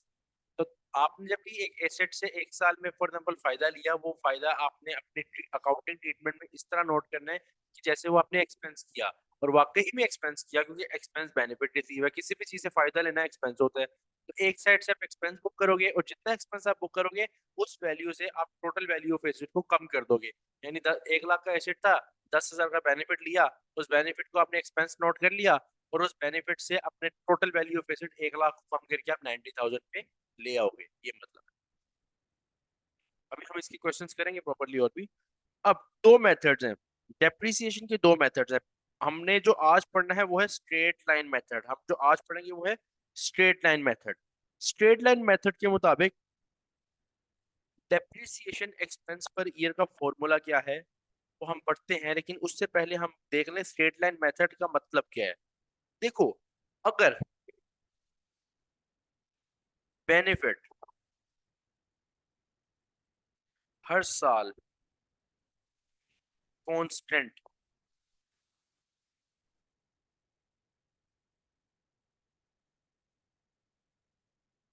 अगर बेनिफिट हर साल कांस्टेंट रहे, सेम रहे, तो हम स्ट्रेट लाइन यूज करते हैं। चलो अब मैं थोड़ा, ये भी थोड़ा प्रैक्टिकल समझाता हूँ, तो प्रैक्टिकल बताता हूँ तो तुम्हें समझ आ जाएगा। मुझे एक बात बताओ, एक चेयर है तुम्हारे पास 10 साल के लिए, 10 के 10 साल वो तुम्हें सेम बेनिफिट प्रोवाइड कर सकती है ना? तुम आज आज उस चेयर पे 500 बंदे बैठे हैं, इस साल पहले साल उसके ऊपर 500 बंदे बैठ, 500 बंदे इकट्ठे नहीं बैठेंगे, मतलब एक एक करके 500 बंदे बैठे, या फिर 10वें साल जाके 500 बंदे बैठे, उसका बेनिफिट तो सेम रहेगा। एक ये भी एसिड है, चेयर जिस पे मैं बैठा हूँ ये भी एक नॉन करंट एसिड है, अब इसका बेनिफिट तो सेम रहेगा। लेकिन मुझे एक बात बताओ, क्या जो मशीनरी मैंने प्लांट एंड मशीनरी ली किसी फैक्ट्री के लिए, क्या जो फायदा वो मुझे पहले साल देगी 10वें साल वो फायदा देगी? यस या नो? सबने बताना, सबने, सबने बताना, क्या 10वें साल वो मशीनरी मुझे उतना फायदा देगी जो पहले साल दे रही थी? हाँ नहीं देगी, बिल्कुल ठीक बताया। इसका मतलब वहां जो पहला चेयर वाला केस था और वो वाला केस मुख्तलिफ हो गया। मशीन वाले केस में, मशीनरी वाले केस में बेनिफिट पहले ज्यादा था, आगे आगे जाके कम हो गया। तो इसका मतलब उसकी हर साल डेप्रिसिएशन सेम नहीं हो रही, उसकी हर साल डेप्रिसिएशन सेम नहीं हम नोट कर सकते, क्योंकि उसका पहले साल जितना फायदा था आखिरी साल तो उतना फायदा ही नहीं है। तो तुम वहां पे अपना हर साल सेम डेप्रिसिएशन का एक्सपेंस नहीं चार्ज कर सकते। तुम ये नहीं कह सकते कि पहले साल 10,000 था, आखिरी आखिरी साल भी 10,000 है, नहीं, वो गलत हो जाएगा। लेकिन वो एसेट्स जिनका बेनिफिट हर साल कांस्टेंट रहे, जैसे चेयर है, व्हाइट बोर्ड है, या कोई ऐसी चीज जिसका टेबल है, इस तरह के एसेट्स के benefit over the life same रहते हैं। इन्होंने जो पहले साल फायदा देना है, आखिरी साल भी वही फायदा देना है। उस केस में हम क्या करते हैं, उसकी जो स्ट्रेट लाइन, जो मेथड है वो स्ट्रेट लाइन यूज करते हैं, क्योंकि इसमें हर साल जो डेप्रिसिएशन की अमाउंट आएगी ना, डेप्रिसिएशन एक्सपेंस, वो सेम आएगा। हम कंसीडर करेंगे कि डेप्रिसिएशन एक्सपेंस इसमें हर साल सेम है, और इसका एक ही फॉर्मूला है। डेप्रिसिएशन पर expense per year, depreciation expense per year निकालने का एक फॉर्मूला है, कॉस्ट माइनस रेजिडुअल वैल्यू, जिसको आप स्क्रैप वैल्यू भी बोलते हो, divided by expected useful life. ये मैंने फॉर्मूला बताया, कॉस्ट माइनस रेजिडुअल वैल्यू या फिर scrap value divided by expected useful life, ये फॉर्मूला है डेप्रिसिएशन एक्सपेंस पर ईयर निकालने का, एक साल का डेप्रिसिएशन निकालने का, स्ट्रेट लाइन के मुताबिक। स्ट्रेट लाइन के मुताबिक जिस तरह ये देखो, मेरे पास क्वेश्चन है, ये कॉस्ट एक एसेट की है 2 लाख, लाइफ है 10 ईयर्स, स्क्रैप वैल्यू या रेजिडुअल वैल्यू है 10,000। अब मैं सोल्यूशन करने जा रहा हूँ, जरा फोकस रखना। सोल्यूशन करने लगा हूँ। डेप्रिसिएशन एक्सपेंस पर ईयर निकालने लगो स्ट्रेट लाइन के मुताबिक। कॉस्ट आपके पास कितनी है, 2 लाख, रेजिडुअल वैल्यू मेरे पास है 20,000, divided by expected useful life है 10। एक्सपेक्टेड यूजफुल लाइफ यानी टोटल लाइफ जितने आपने यूज करने हैं, ये आपके पास आ जाएगा $18,000 पर ईयर। यानी इसका मतलब ये है कि इस एसेट से मैं फायदा ले सकता हूँ, इस एसेट से मैं फायदा ले सकता हूँ 18, मतलब इस एसेट से जो मैंने फायदा लिया एक साल में, वो $18,000 है। अब मुझे एक बात बताओ, स्ट्रेट लाइन तुम यूज कर रहे हो, मैं तुमसे पूछूं, छठे साल, 6th ईयर, छठे साल हम इस एसेट से कितना बेनिफिट लेंगे, कितने रुपए का बेनिफिट लेंगे, तो क्या वैल्यू आएगी बताओ जरा। अगर मैं तुमसे पूछूं, छठे साल, 6th ईयर, इस एसेट से मैं बेनिफिट जो हमारा डेप्रिसिएशन की एक्सपेंस आएगा वो कितना आएगा, तो तुम क्या बोलोगे, क्या वैल्यू बताओगे। सबने बताना, सबने, सबने बताना है, सबने। अगर मैं पूछूं कि 6th ईयर में इस डेप्रिसिएशन एक्सपेंस कितना चार्ज होगा, पहले साल तो 18,000 हुआ, 6th ईयर में, छठे साल में कितना बेनिफिट चार्ज होगा।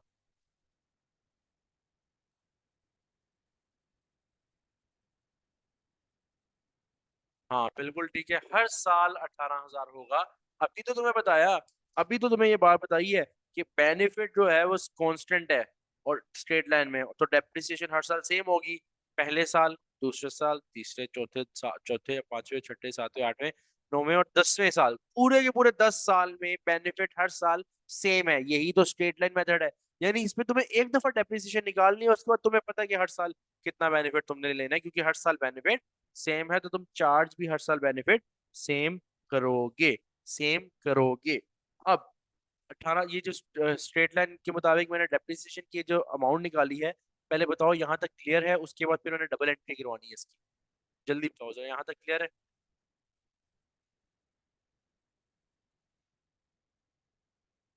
जल्दी जल्दी जरा बताना, क्लियर है यहाँ तक, जल्दी बताओ, जल्दी जल्दी जल्दी जल्दी।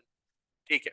अब हम जाने लगे हैं इसकी डबल एंट्री में। पहले मैं अकाउंटिंग एंट्री की तरफ जा रहे हैं, मैंने ईयर 1 लिखा हुआ है, इसके पीछे लॉजिक क्या है, ईयर 1 और ईयर 2 की अभी छोड़ दो, वो जैसे एक बात समझानी है मैंने आपको। अभी सिंपल हम समझो कि हम डबल एंट्री करने लगे हैं, सिंपल एक डबल एंट्री करने लगे कि डेप्रिसिएशन की डबल एंट्री क्या होती है। तो देखो यार, देखो मुझे एक बात बताओ, डेप्रिसिएशन एलिमेंट्स में से बताते हुए क्या चीज है, बताओ। अभी थोड़ी देर पहले मैंने बताया, वैसे तुम्हें पता होना चाहिए, बोलना तो नहीं चाहिए। डेप्रिसिएशन क्या है एलिमेंट्स में से।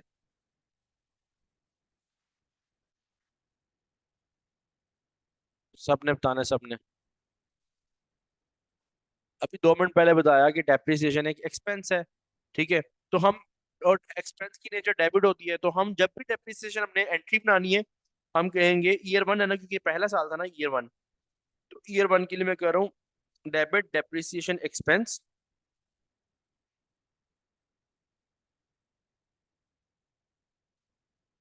18,000। Debit depreciation expense 18,000। जब भी बेनिफिट की मैंने एंट्री, सॉरी डेप्रिसिएशन की एंट्री करनी है तो debit depreciation expense credit. Credit में क्या करेंगे, देखो नॉर्मली जब जितना भी बेनिफिट हमने एक एसेट से रिसीव किया होता है ना, उसकी वजह से क्या होता है, एसेट की वैल्यू, वैल्यू ऑफ एसेट कम हो जाती है। एक्चुअली तो हमें यहाँ पे ये करना चाहिए, एसेट को क्रेडिट करना चाहिए, debit depreciation expense credit asset, क्योंकि एसेट की वैल्यू कम हो रही है। जरा अभी मैंने, अच्छा कोई नोट ना करे ये एसेट वाली बात, मैंने अभी एक चीज समझानी है, क्योंकि यहाँ पे एसेट आना नहीं है। लॉजिक सुनो पहले। एक्चुअली तो ये होना चाहिए कि debit depreciation expense credit asset होना चाहिए। क्यों? क्योंकि डेप्रिसिएशन एक्सपेंस की वजह से एसेट की वैल्यू कम हो रही है। एसेट की वैल्यू कम होने का मतलब ये है कि एसेट को क्रेडिट करना चाहिए। एसेट की वैल्यू बेनिफिट से कम हो रही है तो उसको क्रेडिट करना चाहिए। लेकिन यहाँ हम एसेट की जगह एक और वर्ड यूज कर देते हैं जिसका मतलब यही है कि एसेट की वैल्यू कम हो रही है, लेकिन वर्ड कुछ और है। वर्ड है हमारे पास यहाँ पे एक्यूमुलेटेड डेप्रिसिएशन। और एक्यूमुलेटेड डेप्रिसिएशन का मतलब यही है कि reduction in asset value. Asset की वैल्यू में रिडक्शन का नाम ही एक्यूमुलेटेड डेप्रिसिएशन है। बस यहाँ पे हम क्रेडिट पे एसेट डायरेक्टली नहीं लिखते, हम यहाँ पे क्या नोट करेंगे, क्रेडिट एक्यूमुलेटेड डेप्रिसिएशन। इसका मतलब ये है कि इसकी एंट्री क्या हुई, debit depreciation expense credit accumulated depreciation, debit electricity expense credit accumulated depreciation. ठीक है, 18,000 और 18,000। मुझे बताओ यहाँ तक क्लियर है, इसकी डबल एंट्री क्लियर है, डेबिट और क्रेडिट क्यों क्यों क्या क्या हुए, समझ आ गई सबको? जरा एक मरतबा बता दो फिर हम आगे चलें।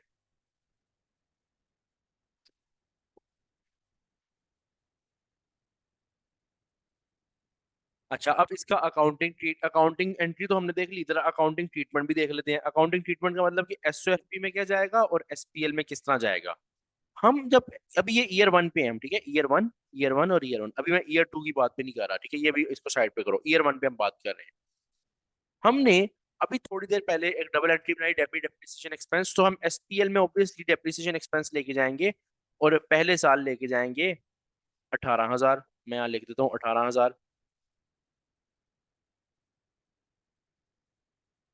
तो एसपीएल को तो मेरा ट्रीटमेंट सीधा सीधा हो गया, एसपीएल को तो मेरा ट्रीटमेंट सीधा सीधा हो गया कि मैंने डेबिट डेप्रिसिएशन एक्सपेंस किया कितना, डेबिट डेप्रिसिएशन एक्सपेंस किया 18,000। एसपीएल में तो एक्सपेंस जाता है और मैंने एक्सपेंस में लिख दिया 18,000 पहले साल का एक्सपेंस, पहले साल का एक्सपेंस। अब आते हैं एसओएफपी में, अब आते हैं एसओएफपी में। एसओएफपी में एसेट्स लिखे होंगे, एसेट्स के अंडर ना नॉन करेंट एसेट लिखे होते हैं, क्योंकि आपको पता है एसेट्स एसओएफपी में लिखे होते हैं, एसेट्स के नॉन करेंट एसेट। अब इसके नीचे क्या करना है, आपने जरा गौर से देखना, इस एसेट की कॉस्ट कितनी थी, ये सवाल है, ये सवाल है तुम्हारे सामने। मुझे बताओ कॉस्ट कितनी थी, एसेट लिया कितने का, टोटल कॉस्ट कितनी थी इस एसेट की, टोटल कॉस्ट कितनी थी इस एसेट की, जल्दी बताओ जल्दी, जब आपने लिया था, जब लिया था उस वक्त। सब फोकस करो, सब फोकस करो, सबने फोकस रखना है। कोई भी, कोई भी ऐसा नहीं होगा जिसकी मोटिवेशन गिरे यहाँ पे भाई, सबने मोटिवेट रह के पढ़ना है। बताओ एसेट कितनी कॉस्ट का था एसेट, यहाँ लिखा हुआ है, ये देखो 2 लाख रुपए का एसेट था, 2 लाख रुपए का एसेट था। तो आपने अपने एसओएफपी में कॉस्ट के सामने लिखना है 2 लाख, क्योंकि 2 लाख का एसेट था। और एक्यूमुलेटेड डेप्रिसिएशन ये देखो 18,000 यहाँ पे लिखी, मैंने यहाँ पे लिख दी 18,000, क्योंकि एसेट अभी तक डेप्रिशिएट कितना हुआ है, 18,000। एसेट अभी तक डेप्रिशिएट कितना हुआ है, डेप्रिसिएशन कितनी हुई है एसेट की, 18,000। एक्यूमुलेटेड डेप्रिसिएशन में मैंने 18,000 लिखा। और कॉस्ट में से जब आप एक्यूमुलेटेड डेप्रिसिएशन माइनस करते हो तो एक वैल्यू आती है जिसको बोलते हो नेट बुक वैल्यू। यानी एसेट्स को सबसे पहली बात आपने शो करना है एसओएफपी में, पहला पॉइंट। दूसरा पॉइंट फिर आपने एसओएफपी में लिखने एसेट्स, उसके अंदर एक क्लास बनानी है नॉन करंट एसेट्स की, उसके अंडर पहले लिखनी है उसकी कॉस्ट, जो कि मैंने लिखी 2 लाख। फिर उसके बाद उसमें से उसकी माइनस करनी है एक्यूमुलेटेड डेप्रिसिएशन, जो कि मैंने 18,000 माइनस की। कॉस्ट में से जब आप एक्यूमुलेटेड डेप्रिसिएशन माइनस करते हो तो आपकी नेट बुक वैल्यू आती है। नेट बुक वैल्यू का मतलब, नेट बुक वैल्यू को कैरिंग वैल्यू या रिटर्न डाउन वैल्यू भी कहते हैं।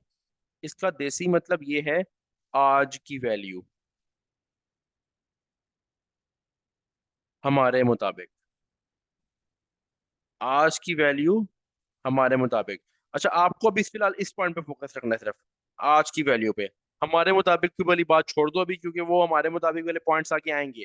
लेकिन ये समझना, क्योंकि डेप्रिसिएशन है हमने अपने मुताबिक बनाई हुई है, हमारा अपना एक एस्टिमेट है, क्योंकि लाइफ भी हमने एस्टिमेट की हुई है डेप्रिसिएशन की, रेजिडुअल वैल्यू भी हर जो हमने कैलकुलेशन में की थी वो भी एस्टिमेशन था, इसलिए हम इसे बोलते हैं हमारे मुताबिक। लेकिन आज की वैल्यू, तो आज की वैल्यू तो देखो, साल जब गुजर गया, जब साल गुजर गया, पहले तो मैं मानता हूँ 2 लाख का था, लेकिन साल गुजरने के बाद 18,000 डेप्रिशिएट भी तो हुआ। तो आज इस एसेट की वैल्यू रह गई 182,000, 182,000। तो डेप्रिसिएशन को एसपीएल में एज एक्सपेंस लिख देंगे, और एसओएफपी में एक्यूमुलेटेड डेप्रिसिएशन कॉस्ट में से माइनस करके नेट वैल्यू निकाल के लिखेंगे। मुझे बताओ, अकाउंटिंग एंट्री और अकाउंटिंग ट्रीटमेंट डेप्रिसिएशन का ईयर 1 का क्लियर हुआ?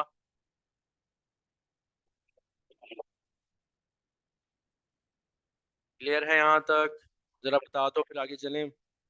एक पॉइंट बस, आखिरी पॉइंट इस पे रह गया, फिर आज की छुट्टी है भाई, आखिरी पॉइंट रह गया, ज्यादा नहीं पढ़ाऊंगा, ज्यादा नहीं पढ़ाऊंगा, टेंशन नहीं लेनी। अच्छा, ईयर 2 पे आते हैं। एसओएफपी फिर बता देता हूँ, एसओएफपी फिर बता देता हूँ। एसओएफपी में आपने एसेट्स शो करने होते हैं, एसेट्स, लायबिलिटीज और कैपिटल जो शो होते हैं। एसेट्स में फिर आपकी जो क्लास होती है वो होती है नॉन करंट एसेट।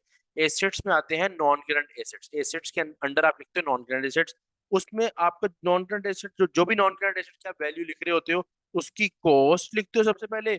उसमें से एक्यूमुलेटेड डेप्रिसिएशन माइनस, ये फॉर्मेट है प्रॉपर एसओएफपी का, कि कॉस्ट में से एक्यूमुलेटेड डेप्रिसिएशन माइनस करके उसकी नेट वैल्यू लिखनी है, जिसको आप कैरिंग वैल्यू भी कहते हो, जिसको आप रिटर्न डाउन वैल्यू भी कहते हो। नेट बुक वैल्यू का मतलब है कि आज की वैल्यू। अब एसेट जब आपने लिया था, लिया तो कॉस्ट पे था, 2 लाख का लिया था, लिया तो कॉस्ट पे था। लेकिन एक्यूमुलेटेड डेप्रिसिएशन हमारी कितनी है? 18,000, क्योंकि एसेट 18,000 डेप्रिशिएट हो चुका है। एसेट 18,000 डेप्रिशिएट, यानी उससे हमने 18,000 का फायदा ले लिया है। तो कॉस्ट में से वो फायदा निकालो ना, क्योंकि एक आज की वैल्यू चाहिए। कॉस्ट में से जो फायदा ले लिया, उस वैल्यू से तो एसेट की कॉस्ट कम हो जानी चाहिए, वैल्यू कम हो जानी चाहिए। तो इसलिए मैंने 2 लाख में से 18,000 माइनस किया। आज उस एसेट की वैल्यू कितनी रह गई है? 1,82,182,000। क्लियर हुआ? क्लियर है पॉइंट?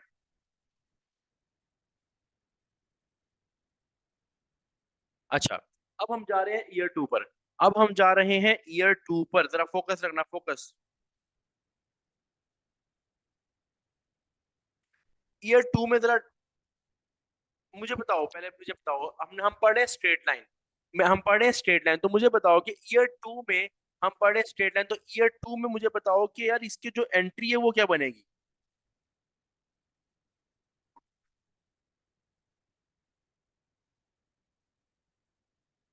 ईयर 2 में एंट्री क्या बनेगी और वैल्यू का यूज करोगे? एंट्री, डबल एंट्री क्या बनेगी? ईयर 1 से वैल्यू बनेगी, लेकिन लेकिन अमाउंट बताओ, अमाउंट बताओ, अमाउंट चेंज होगी या नहीं होगी? अली ने तो बोला अमाउंट चेंज होगी, अली ने बोला अमाउंट चेंज होगी। मुझे सिर्फ अमाउंट पे बात करनी है, एंट्री तो चलो सेम होगी क्योंकि वो हर साल सेम ही होती है। अमाउंट चेंज होगी या नहीं होगी, मुझे बस ये बता दो।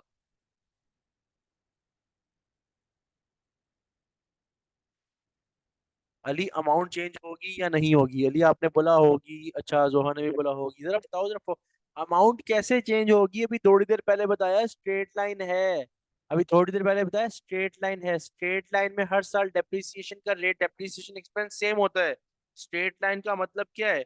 कि हर साल बेनिफिट सेम, हर साल बेनिफिट सेल सेम, तो हर साल डेप्रिसिएशन की अमाउंट भी सेम, हर साल डेप्रिसिएशन की अमाउंट भी सेम। तो आपकी 18,000, मैंने अभी सवाल पूछा तो था उस वक्त कि आज अगर पहले साल 18,000 डेप्रिसिएशन है तो 6 साल बाद की क्या डेप्रिसिएशन होगी? तो आपने बोला था कि 18,000 ही होगी, तो भाई उस लिहाज से 18,000 अगर होगी, तो फिर डेप्रिसिएशन जो है वो उसकी वैल्यू सेम रहेगी ना? डेप्रिसिएशन की डेप्रिसिएशन की वैल्यू नहीं होगी, हाँ एसिड की वैल्यू तो चेंज होगी, वो तो आपने बिल्कुल। मैं डेप्रिसिएशन का पूछ रहा था। तो आपकी एंट्री क्या बनेगी? Debit depreciation expense, credit accumulated depreciation, और ये वैल्यू भी बनेगी सेम।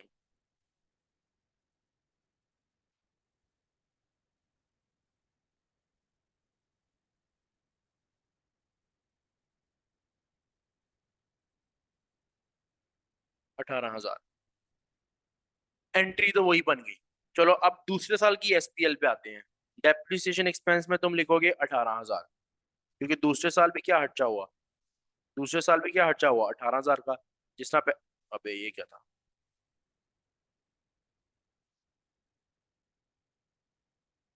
दूसरे साल भी क्या खर्चा होगा? 18,000। यहाँ पहले साल भी 18,000 था, दूसरे साल भी 18,000 है, मैंने एक्सपेंस में 18,000 लिख दिया। अब दूसरे साल की एसओएफपी पे बात करने लगा हूँ। दूसरे साल की एसओएफपी पे बात करने लगा हूँ, पॉइंट अब मेन आने लगा है। एक मेन पॉइंट, लास्ट पॉइंट है, थोड़ा टेक्निकल, जरा फोकस रखना।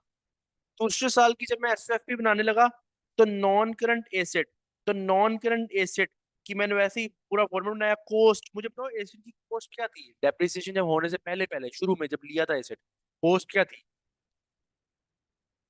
कॉस्ट क्या थी? कॉस्ट तो 2 लाख थी अरुषा, आप 182 बोल रहे हो। 182 नेट बुक वैल्यू थी। कॉस्ट वही होती है जो पहली साल ली होती है। कॉस्ट वही होती है जो पहले साल की होती है। लेकिन अब आपके जहन में आएगा कि एक्यूमुलेटेड डेप्रिसिएशन में 18,000 लिखेंगे तो फिर वो तो दोबारा वही 182,000 आ जाएगा। असल में यहाँ पे मेन कॉन्सेप्ट है, आपने जरा ये फोकस रखना सबने। आपने कॉस्ट वही रखनी है, 2 लाख। एक्यूमुलेटेड डेप्रिसिएशन का मतलब है डेप्रिसिएशन एक्यूमुलेट करनी है हर साल, एक्यूमुलेट करनी है। पहले डेप्रिसिएशन कितनी थी? 18,000 हो चुकी थी। 18,000 हो चुकी थी पिछले साल। इस साल मजीद 18,000 हुई। इस साल मजीद 18,000 हुई तो टोटल कितनी डेप्रिसिएशन हो गई? पिछले साल की 18,000 यहाँ पहले लिखो, वो भी प्लस इस साल की 18,000, दो साल डेप्रिशिएट हुआ तो टोटल डेप्रिसिएशन कितनी हो गई है एसेट की? 36,000। 36,000। 2 लाख का एसेट, 2 लाख का एसेट एक्यूमुलेटेड डेप्रिसिएशन जिसपे कितनी हो गई है? 36,000 की, उसकी नेट बुक वैल्यू क्या आ गई? 164,000। अब यहाँ पे ना काफी स्टूडेंट्स के ना जेहन में एक सवाल आया होगा कि फिर हमने एसपीएल में 2 साल की डेप्रिसिएशन क्यों नहीं लिखी? यहाँ पे point soon low.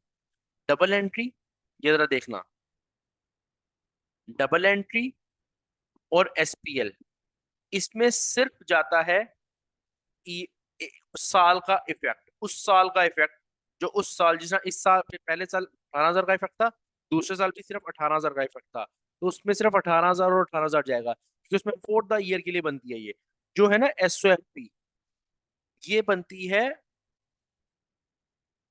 For the point.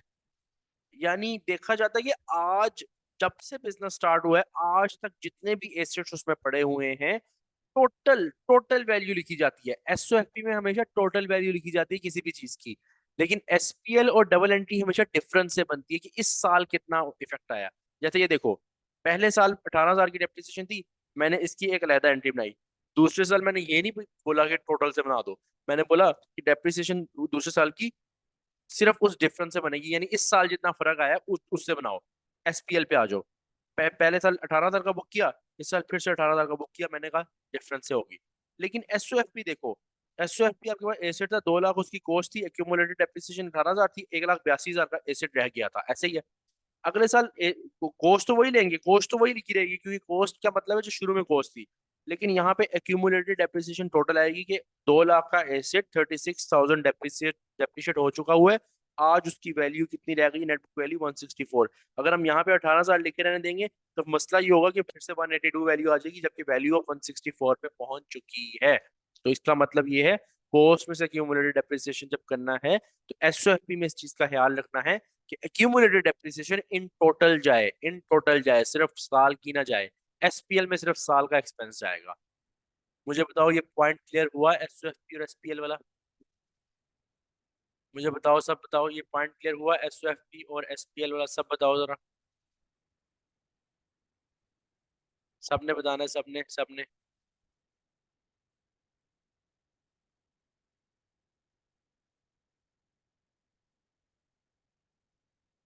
ये वाला क्वेश्चन है, मैं आपको पीडीएफ में शेयर कर रहा हूँ क्लास के बाद। आपने इस क्वेश्चन के ना ईयर 3, ईयर 4 और ईयर 5, यहाँ मैं लिख रहा हूँ बल्कि, ईयर 3, ईयर 4 और ईयर 5 की डबल एंट्री करनी है।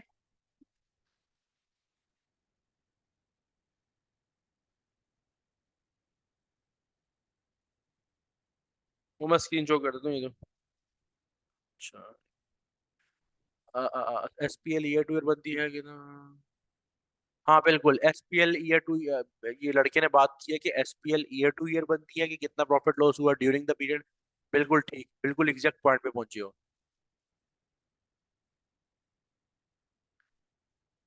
मैं ये पॉइंट जो भी जिसने पूछा है पॉइंट दोबारा समझा दे, मैं ना इसकी रिकॉर्डिंग का लिंक सेंड कर दूंगा, एंड वाला पॉइंट, तो वो देख लेना जिसको, क्योंकि लेक्चर का मैं फौरन जो है ना इसको अपलोड कर देता तो उसका लिंक शेयर कर दूंगा आप लोगों के साथ।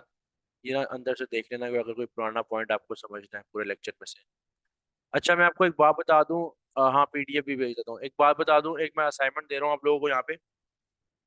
ईयर 3, ईयर 4 और ईयर 5, इन तीनों सालों में की डबल एंट्री, एसपीएल में क्या इफेक्ट जाएगा और एसओएफपी में क्या, बना के एसओएफपी का फॉर्मेट बनाना है जिस तरह मैंने बनाया हुआ है, एसपीएल लिखने की एक्सपेंस और डबल एंट्री ईयर 3, 4, 5 की बनानी है, और मुझे फाइनल करके बताना है कि क्या आंसर आएगा, क्या आंसर आएगा, ठीक है। यहाँ तक कोई क्वेश्चन है, कोई इशू है तो पूछ लो यहाँ पे, वैसे आज की क्लास एंड है।